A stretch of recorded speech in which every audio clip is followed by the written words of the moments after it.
हमारे बाबा कभी विवाह में जब महादेव जी जब मड़बा में गईलन ठाकुरान जो होवा हथी न जाना हो ठाकुरान कौची करा थी जे गोड़वा रंगा हथी चौका पूरा हथी ना लगा थी चौका पूरे और कहथिन भा ई कौन दूल्हा है के मैया इतना हम लागन कमैली है आज तक कहियो दूल्हा हम देखबे ना कैली है आ ई कैसन दूल्हा है सुनली कि बड़का घर के दूल्हा आइता है त तनी आमदनी तनी हमरो रेलगर मिलते अब भाग ई कौन दूल्हा है ई ना मुंह पता चला है ना नाक चला है पता बताओ ई कौन दूल्हा है तब बस भोला बाबा गेलन खिसियाए कहखिन बाप रे बाप ये हमरे दूस है बतावा हमरे बियाह हो रखे हमरे से 2 पैसा कमाए लखे हमरे दूसरा लखे रुक तो हमसे दिया दहिए कहने का खिमनिया पूरा हई चौकवा भोला बाबा कैला ना छेड़ा खनिया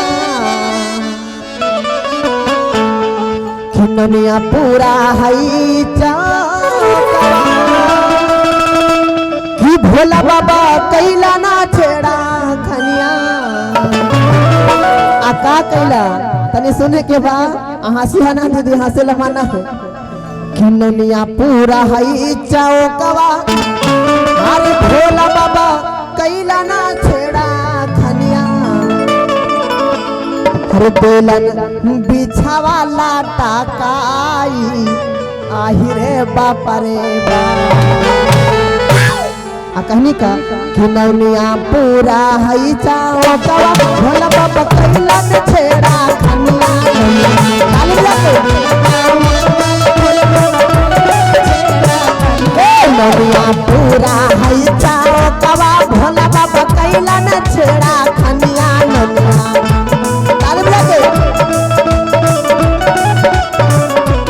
बोलन बिछवा लाटा काई आहिरे बाप रे बाप बोलन बिछवा लाटा काई आहिरे बाप रे बाप बोलन बिछवा लाटा काई आहिरे बाप रे बाप घूमके सभी को ताले अरे दिया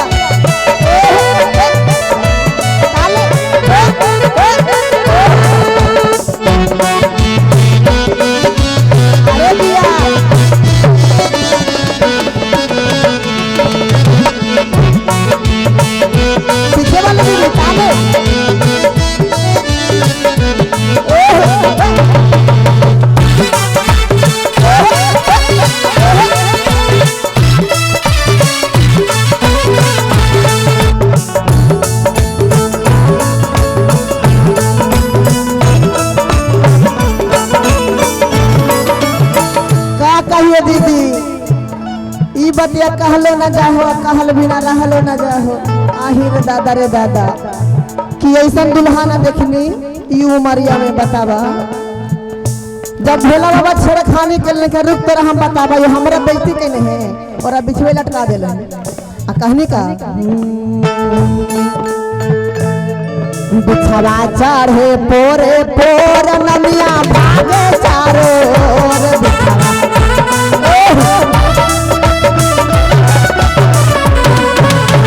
जब बिछवा लटकले दीदी ना तब कर बिखिया दम पोरे पोरे चढ़े लगले आ नानिया एने से ओने छटपटा चले कहनी का ननिया भागे चारो रे बिछवा चढ़े पोरे पोरे ननिया भागे चारो रे बिछवा चढ़े पोरे पोरे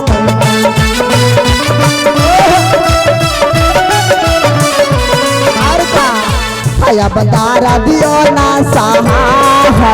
कहिरे बाप रे बाप बतारा दियो ना सहाला कहिरे बाप रे बाप या बला हरियो ना सहाला कहिरे बाप रे बाप आगे माई जे माल ई कैसन दुल्हा के माल भाग सके भाग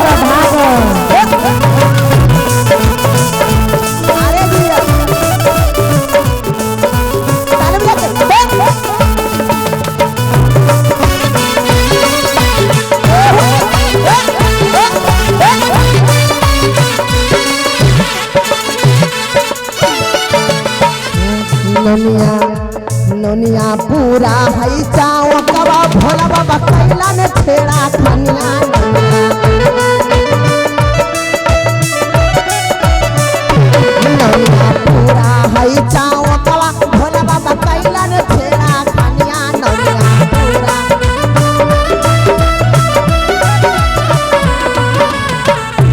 बेलन सपवाला टाकाई आहिरे बापा रे बा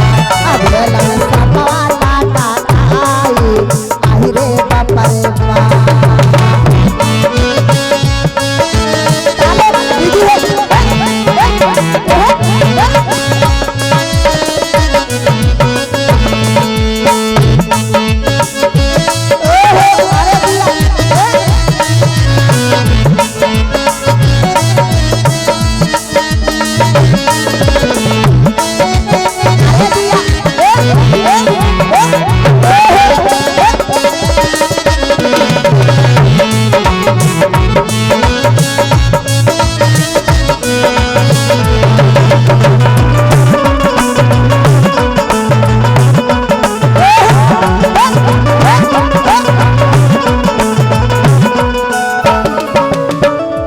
बिखिया चढ़े पोरे पोर ननिया भागे चारो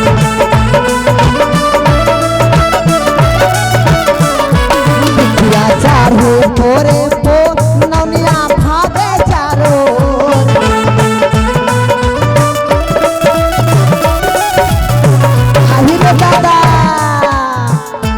ई का कैला ये भोले बाबा और का बिखिया चढ़े पोरे पोर ननिया भागे चारो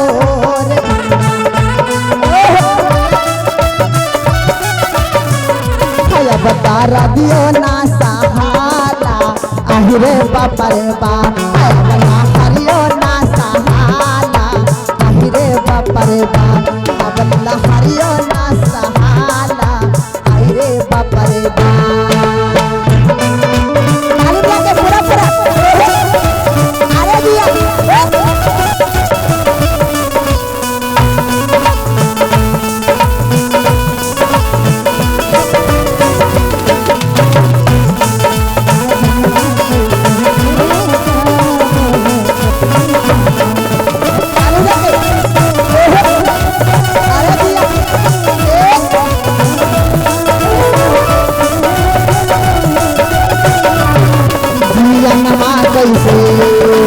कैसे तेजा बैरे हमर बाही नवा कैसे तेजा बैरे छोटकी बाही अरे जा अरे पता के दीदी मुस्कुरा के हंस रहे ए भैया हो जब भोले बाबा छेड़खानी कैला ननिया कह के अरे बाप रे बाप रे बाप आगे मैया गे मैया काहल बा हे मैया ऐसा दुल्हा हम ना तैल गे मैया काहल बा हम एक से एक बड़का बड़का घर में गईनी शाम ही जाके चौका पुरली नोह टूंगली नेछुआ कैली लेकिन ऐसा दुल्हा हम ना देखली गे मैया गए मैया बाप रे भोलवा का काहल बा बता भैया हो कहे के बका अरे बाप रे बाप यारे बाप रे बाप यारे बाप रे बाप अरे बाप रे बाप यारे ही बाप रे बाप यारे बाप रे बाप ऐसा दुल्हा ना देखनी बाप रे बाप ऐसा दुल्हा ना देखनी बाप रे बाप अरे बाप रे बाप यारे बाप रे बाप यारे बाप रे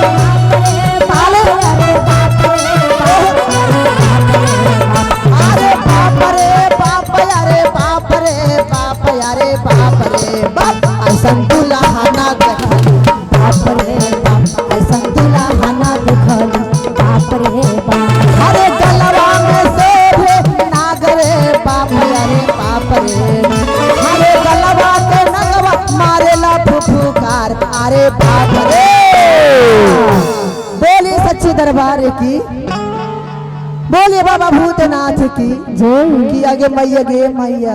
ई भागे गए शिव गुरु तनी हमरा दया करा ई कैसन छछबे हर दुल्हा एले है बतावा सबको ही चाहिए तो हमरा ऐसा दुल्हा कौन ना देखे। हाँ जी जी आई दीदी हम खराब ही आई दुल्हवा। अरे देखे में तो ठीक है जी, ई पागलवा नहीं तो लगबे करे जी। हैं आई दीदी हम पागल तो लगते हो, हमरा बगैर दिन बना जेती है कर। आई गे मैया कि गलवा के नगवा हरे मरेला फुफुका, अरे बाप रे बाप। और ठाकल हाथ पर पूरा कना कैसे तू ऐसा दुल्हा ना देखा बाप रे, ऐसा दुल्हा ना देखा बाप रे, ऐसा दुल्हा ना देखा बाप रे, ऐसा दुल्हा ना देखा बाप रे, ऐसा दुल्हा ना